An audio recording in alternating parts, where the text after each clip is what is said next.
This is more dangerous than you think. Let me tell you why. I know we've all seen headlines like this. I mean, by now we know how blatantly biased and racist the mainstream media is.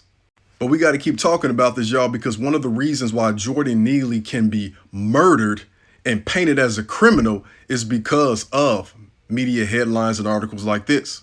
For something as pernicious as racism to be created almost 400 years ago in the mid to late 1600s and to still exist today means that it's a legacy. It's a generational thing. It's being passed down like an inheritance. More specifically, what's being passed down generationally is the subconscious programming that equates someone like Jordan Neely, rest in peace, with being an inherent criminal, whereas we're subconsciously taught to view Sturgeon as someone who is mostly good and just had a bad day.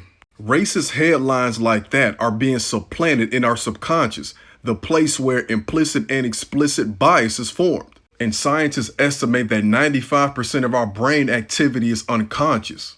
So what that person did to kill Jordan was like a natural reflex.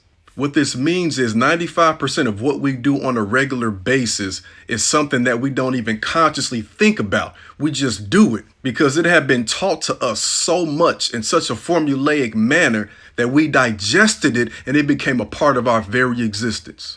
And the subconscious mind takes everything literal. It does not differentiate between the negative and positive. So if you constantly tell your subconscious mind that a particular group of people are evil and they're devilish, and then you feed them information that confirms that, then they'll act on it habitually without even thinking about it. And this subconscious mind communicates in images, feelings, metaphors. Who else communicates that way? The mass media, television programming. And you know exactly what I mean because every night at 9, the nightly news leads off with some type of story of tragedy, usually related to violence. And most of what we're programmed to think is implanted in our subconscious mind by the time we're 7.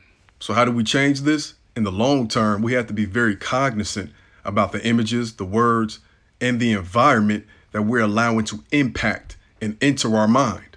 What do we do now? We fight for and demand justice like we've always been doing. Rest in peace, Jordan Neely.